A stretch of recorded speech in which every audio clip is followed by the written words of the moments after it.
உலகெங்கும் இருக்கும் spiritual tax Tamil நேயர்கள் அனைவருக்கும் ஆஸ்ட்ரோ பூர்ணாவின் அன்பார்ந்த வணக்கங்கள். உங்களை எல்லாரையும் இந்த நல்ல காலம் நிகழ்ச்சியின் மூலமாக சந்திக்கிறதுல பெருமகிழ்ச்சி அடைகிறேன். இன்னைக்கு நாம பார்க்கக்கூடிய பதிவு ஜூலை மாத பலன்கள். இந்த ஜூலை மாதத்துல இருக்கக்கூடிய கோச்சார கிரகங்களின் நிலவரங்கள் அப்படின்னு எடுத்துக்கும் போது ரிஷப ராசியில செவ்வாய் பகவான், அடுத்து மிதுன ராசியில சூரியனாகப்பட்டவர் இருக்கிறார். கடக ராசியில புதன், சுக்கிரன், குரு பகவான், இந்த 3 கிரகங்களும் சேர்க்கை பெற்று இருக்கு.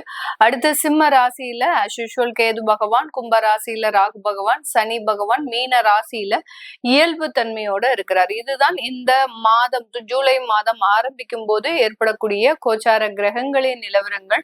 இந்த மாதத்துல இருக்கக்கூடிய கோச்சார கிரகங்களின் பெயர்ச்சிகள் அப்படின்னு எடுக்கும் போது முதல்ல 5ஆம் தேதி ஜூலை மாதம் அந்த சுக்கிரனாகப்பட்டவர் சிம்ம ராசிக்கு பெயர்ச்சி ஆகிறார். கடகராசியிலிருந்து குரு பகவானினுடைய சேர்க்கையிலிருந்து விடுபட்டு கேது பகவானினுடைய சேர்க்கைக்கு சேர போறார்.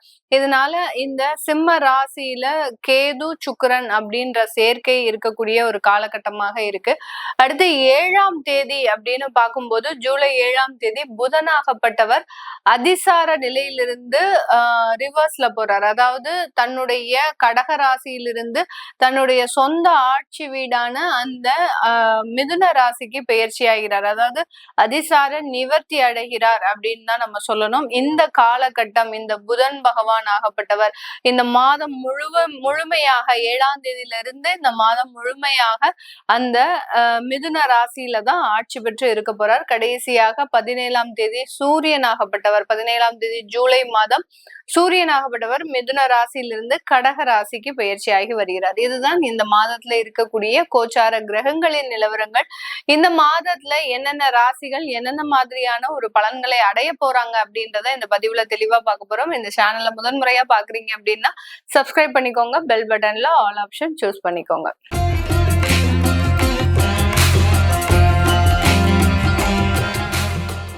தனுசு ராசி என்பவர்களுக்கு ஜூலை மாதத்துல எப்படி இருக்க போது, உங்களுடைய 6ஆம் இடத்துல செவ்வாய் பகவான், 7ஆம் இடத்துல சூரியனாகப்பட்டவர் இருக்கிறார். 8ஆம் இடம் மிக முக்கியமான ஒரு ஸ்தானம். அந்த 8ஆம் இடத்துல உங்களுடைய ராசி அதிபதி குரு பகவான் உச்சம் பெற்று இருக்கிறார். அடுத்து சுக்கிரனும் இருக்கிறார், புதனும் இருக்கக்கூடிய ஒரு காலத்தன்மைகள் இருக்கு. அதனால இந்த தனுசு ராசி என்பவர்களுக்கு இந்த ஒரு ஜூன்ல இருந்தே பாத்தீங்கன்னா ஒரு 3 மாதங்களுக்கு ரொம்ப கேர்ஃபுல்லா இருக்கணும். எந்த இடத்துலயும் சரி, உங்களுடைய உயர் படிப்பா இருந்தாலும் சரி, பணம் சம்பந்தப்பட்ட விஷயமாக இருந்தாலும் சரி, வேலை ரீதியான விஷயமாக இருந்தாலும் சரி, எந்த இடத்துலயும் நீங்க பணம் கொடுத்து சில வேலைகளை செய்யணும் அப்படின்னு முடிவெடுத்தீங்க அப்படின்னா அதனால சில பிரச்சனைகள் வர்றதுக்கு உண்டான ஒரு நேரமாக இருக்கும். யாரையும் நம்பி நீங்க பணம் கொடுக்காதீங்க. வெளிநாட்டுல எங்களுக்கு வேலை வாங்கி தராங்க அப்படின்னு சொல்லி அவங்களுக்கு ஒரு $2000 கொடுக்கணும், $3000 கொடுக்கணும், அவங்க எங்களுக்கு உறுதியான ஒரு நபர்கள் தான், அவங்க கிட்ட இருந்து எனக்கு எப்படியாவது வேலை கிடைச்சிடும், நான் கண்டிப்பா கொடுத்தே ஆகணும் அப்படின்னு அந்த மாதிரியாக ஒரு நிதானம் இழந்து செயல்படக்கூடாது. செயல்பட்டீங்க அப்படின்னா உங்களுக்கு நம்பிக்கையானவரா இருக்கலாம், ஆனா நீங்க கொடுத்த நேரம் ஏமாறக்கூடிய ஒரு நேரமாக இருக்கும். அவங்க வேற எங்கேயாவது அந்த பணத்தை போட்டு அதுல இருந்து எடுக்க முடியாத ஒரு சூழ்நிலையில இருக்கலாம், இல்ல உங்களுக்கு வேலைகளும் கிடைக்காத ஒரு நேரமாக இருக்கும். இந்த மாதிரியாக எல்லாம் இருக்கிறதுனால யாரையும் நம்பி இந்த தனுசு ராசி என்பவர்கள் பணம் காசு அப்படின்றத கொடுக்கல் வாங்கல் வச்சுக்க கூடாது. அதே சமயம் நீங்களும் கடன் வாங்குறது அப்படின்றது ரொம்ப கேர்ஃபுல்லா வாங்குங்க. உங்களுடைய வருமானத்திற்கு உட்பட்டதான ஒரு கடனா பாருங்க. அப்படி இல்லாத பட்சத்துல அதை மிகப்பெரிய அளவுக்கு முயற்சி செய்ய வேண்டாம். முயற்சி செய்தீங்க அப்படின்னா அதனால தொந்தரவுகள் அப்படின்றது கண்டிப்பாக வரக்கூடிய ஒரு நேரமாக இருக்கும். இந்த தனுசு ராசி என்பவர்களுக்கு இந்த ஒரு மாதத்துல பாத்தீங்கன்னா வழக்குகள் சம்பந்தப்பட்ட விஷயங்கள்லாம் கொஞ்சம் ரிலாக்ஸ் ஆகிறதுக்கு உண்டான ஒரு நேரம். 8ஆம் இடத்துல குரு உச்சமாக இருந்தாலும் உங்களுடைய ராசி அதிபதி சுகஸ்தானாதிபதி, அந்த சுகஸ்தானத்தையும் அந்த குரு பகவான் பார்வையிடுறதுனால சில வழக்குகள் இருந்து முழுமையாக விடுதலை அடைவதற்குண்டான ஒரு நேரமாக தான் இந்த தனுசு ராசி என்பவர்களுக்கு இருக்க போது. தனுசு ராசி என்பவர்களுக்கு மருத்துவ துறையில மருத்துவ ஆலோசனை அப்படின்றது ரொம்ப ஒரு துரிதமாக நடக்கும். அதாவது ரொம்ப லக்ஸுரியான ஒரு ட்ரீட்மெண்ட். நீங்க இருந்த இடத்துல எல்லாமே வரும். ஜூஸ், சாப்பாடு, உங்களை கவனிக்கிறதுக்கு 4 பேரு, இந்த மாதிரியாகலாம் ஒரு லக்ஸுரியான ஒரு ட்ரீட்மெண்டை அனுபவிக்கிறதுக்கு உண்டான ஒரு நேரம். ஆனா உடல் தொந்தரவுகள் மிக அதிக அளவுல இருக்கும். அதனுடைய வேதனைகள் அப்படின்றது பல மடங்காக இருந்தாலும் கூட அந்த மருத்துவ ட்ரீட்மெண்ட் அப்படின்றது, மெடிக்கல் ட்ரீட்மெண்ட் அப்படின்றது பாத்தீங்கன்னா உங்களுக்கு அளவுக்கு அதிகமான ஒரு அமைப்பை தான் இந்த தனுசு ராசி என்பர்களுக்கு இருக்க போகுது. ஏன்னா நீங்க போட்ட சில விஷயங்கள், இன்சூரன்ஸ் போன்ற விஷயங்கள்லாம் இப்போ உங்களுக்கு கை கொடுக்கக்கூடிய ஒரு நேரம். அததான் அந்த குரு பகவான் 4ஆம் இடத்தை பார்க்கிறார். என்னதான் பிரச்சனைகளை கொடுத்தாலும் அதற்குண்டான நிவர்த்தியையும் கண்டிப்பாக அந்த குரு பகவான் இந்த தனுசு ராசி என்பர்களுக்கு கொடுக்க போறார். உங்களுடைய 9ஆம் இடத்துல சுக்கிரன் கேது அப்படின்ற ஒரு சேர்க்கை இருக்கு. இந்த இடத்துல பாத்தீங்கன்னா 2வது திருமணம் சம்பந்தப்பட்ட சில விஷயங்கள்ல நீங்க கொஞ்சம் பின்னடைவை சந்திக்கிறதுக்கு உண்டான ஒரு நேரம் இந்த தனுசு ராசி என்பர்கள். ஏன்னா ஏற்கனவே திருமணத்துல நிறைய பிரச்சனைகள் இருந்தாலும் கடந்த ஒரு 6 மாதமாக எனக்கு ஒரு பழக்க வழக்கங்கள் இருக்கு, அவங்கள திருமணம் செஞ்சுக்கலாம்னு நினைக்கிறேன், அதெல்லாம் எனக்கு சக்சஸ் ஆகுமா அப்படின்னு கேட்டீங்கன்னா ஒரு பிரேக் போடுங்க. இந்த 1 மாசம் நீங்க அதை பிரேக் போட்டுட்டு அதுக்கப்புறமான சில விஷயங்களே முயற்சி செய்யுங்க. அது உங்களுக்கு சாதகமாக இருக்கக்கூடிய ஒரு நேரமாக இருக்கும். அதனால இந்த தனுசு ராசி அன்பர்கள் இந்த காலகட்டம் பாத்தீங்கன்னா உங்களுடைய 2வது திருமணம் சம்பந்தப்பட்ட சில விஷயங்கள்ல ரொம்ப கேர்ஃபுல்லா இருக்கக்கூடிய ஒரு நேரமாக தான் இருக்க போகுது. அடுத்த வெளிநாட்டு படிப்பு அப்படின்றது உங்களுக்கு இந்த காலகட்டம் மிகவும் சாதகமாக இருக்கு. வெளிநாட்டிலேயே இருக்கிறோம், எனக்கு இன்னும் இங்க விசா சம்பந்தப்பட்ட பிரச்சனைகள் தீரல, எனக்கு ரெசிடென்சியல் கிடைக்கல அப்படின்றவங்க தாராளமாக இந்த ஜூலை மாதத்துல அதற்கு முயற்சி செய்தீங்க அப்படின்னா அதெல்லாம் கிடைக்கிறதுக்கு உண்டான ஒரு நேரம். ஏன்னா புதன் அதிசார நிவர்த்தி பெற்று 7ஆம் இடத்திற்கு போறதுனால அந்த டாக்குமெண்டேஷன் ப்ராப்ளம்ஸ் எல்லாமே இந்த ஜூலை மாதத்துல உங்களுக்கு நிவர்த்தி அடையக்கூடிய ஒரு நேரம். 7ஆம் தேதிக்கு மேல நீங்க மறுபடியும் அப்ளை பண்ணுனீங்க அப்படின்னா அதற்குண்டான ஒரு சாதகமான ஒரு விஷயங்கள் இந்த தனுசு ராசி என்பர்களுக்கு முழுமையாக கிடைக்கக்கூடிய ஒரு நேரமாக இருக்க போது.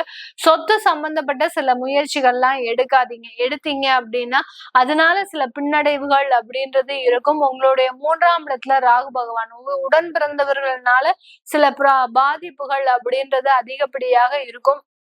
அதாவது வீட்டு பரம்பரை தொழில பிரிக்கும் போது அதுல நிறைய சண்டை சச்சரவுகள், தகராறுகள் இதெல்லாம் வர்றதுக்கு உண்டான ஒரு அமைப்பை இந்த ராகு முழுமையாக கொடுக்க போறாரு. ஏன் இந்த ராகு பகவான் இத்தனை நாள் கொடுக்காதது இந்த ஜூலை மாசம் கொடுக்குறாரு அப்படின்னு கேட்டீங்கன்னா அந்த ராகுவினுடைய பெயர்ச்சி அப்படின்றது ரொம்ப குறுகிய காலத்துல இருக்கிறதுனால சில பிரச்சனைகளை அப்படியே ஆழமா விதைச்சிட்டு போயிடுவார். அவருடைய இருக்கக்கூடிய ஸ்தானத்துல அந்த பிரச்சனைகளை ஆழமா விதைக்கிறதுக்கு உண்டான ஒரு நேரம். அதனால உடன் பிறந்தவர்களோடு சில சண்டை சச்சரவுகள் அப்படின்றது முழுமையாக கிடைக்கிறதுக்கு உண்டான ஒரு நேரம். சில பேர் சில இடத்துல பாத்தீங்கன்னா இது வரைக்கும் சேர்ந்த குடும்பங்கள், உடன் பிறந்தவர்களோடு சேர்ந்து இருந்த குடும்பங்கள் கூட இனி வரக்கூடிய காலங்கள்ல பிரிஞ்சுதான் இருக்க வேண்டிய ஒரு சூழ்நிலையை இந்த தனுசு ராசி என்பவர்களுக்கு முழுமையாக கிடைக்கக்கூடிய ஒரு நேரமாக தான் இருக்கு. அதனால அதையெல்லாம் பத்தி ரொம்ப கவலைப்படாம உங்களுடைய வளர்ச்சியை மட்டுமே கவனிங்க.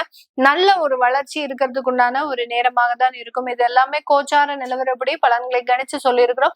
உங்களுடைய சுய ஜாதக திசாபுத்தி பலன்களை பார்க்கணும் விருப்பப்படுறவங்க கீழே இருக்கிற நம்பருக்கு வாட்ஸ்அப்ல அப்பாயின்மெண்ட் வாங்கிட்டு நீங்க கன்சல்ட் பண்ணிக்கலாம்.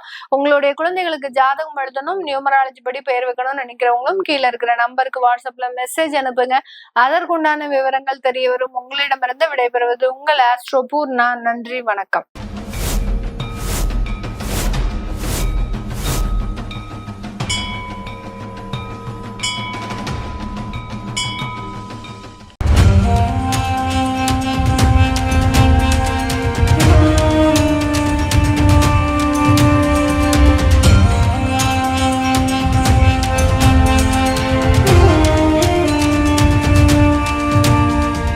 எல்லா ஊர்லேயும் சாமியை வந்து அடித்து துரத்தி அனுப்புகிறாங்க. அதன் பிறகு பார்த்தீங்கன்னா இந்த பூண்டிக்கு வராரு. இங்கே இருக்கவங்க பக்கத்தில் இருக்கவங்க எல்லாம் சேர்ந்து சாமியை வந்து திருவண்ணாமலைக்கு போகிற வழி மல்லவாடி காட்டில் எடுத்து போய் வெட்டி போட்டு வந்துடுறாங்க. எப்படின்னா தலை தனியாக, கை தனியாக, கால் தனியாக, பீஸ் பீஸாக வெட்டி போட்டு வராங்க.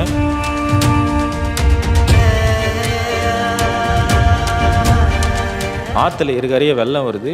ஒரு அடிக்கு ஒரு அடி 360 டிகிரி தண்ணி ஃபுல்லாக விலகி போகுது. தவத்திலேருந்து எந்திரிச்சிக்கல, தண்ணிக்கு மேலே ஜடம் அதுக்குது, பிடிச்சிருந்தா வரல. தோண்டி பார்க்குறாங்க சாமியை. சாமி பார்த்தா உயிரோடு இருக்கிறார்.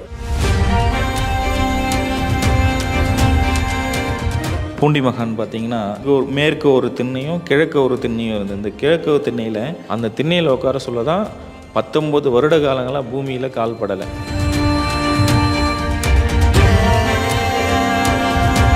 ஜமீன்தாரர் வந்து கேட்குறாரு, சாமி உங்களுக்கு அப்பா அம்மா யார், அண்ணன் தம்பி யார், நீங்கள் எங்கேருந்து வந்தீங்க, உங்களுக்கு பசங்க இல்லையா, குழந்தை இல்லையா, உங்கள் மனைவி இல்லையான்னு கேட்குறாங்க. அப்போ சொல்கிறாரு, அண்ணாமலையாரும் உண்ணாமலை அம்மனும் தான் எனக்கு அப்பா அம்மா, பசங்கன்னு பார்த்தீங்கன்னா நீங்கள் தான் என் பசங்கன்றாங்க. உங்களுக்கு என்ன வயசாகுது சாமி அப்படின்னு சொல்லிட்டு கேட்குறாங்க. நான் அண்ணாமலையார் கோவில் கட்ட சொல்ல எங்கள் அப்பாவுக்கு நான் கல் எடுத்து கொடுத்தேன் குழந்தையிலேருந்து. இன்றைக்கி ப்ரெசன்ட் டேட்டுன்னா அதுதான் என் வயசு, நீ அன்றைக்கி நீங்கள் கூட்டி சொல்லுப்பான்றாரு.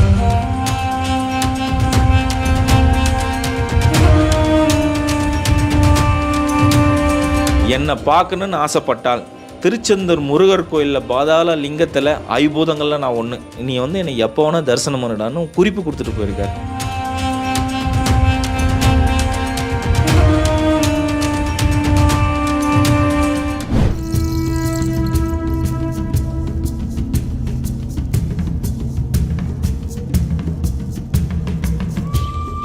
புலிகள் கூட ஒரு மகான் விளையாடி இருக்காரு. இவர் தவம் இருக்கும்போது இந்த வரி புலிகள் இவரை பாதுகாத்திருக்கு. திருவண்ணாமலைக்கு வந்த மகான்கள் வரிசையில இவரு முன்னோடின்னு சொல்றாங்க.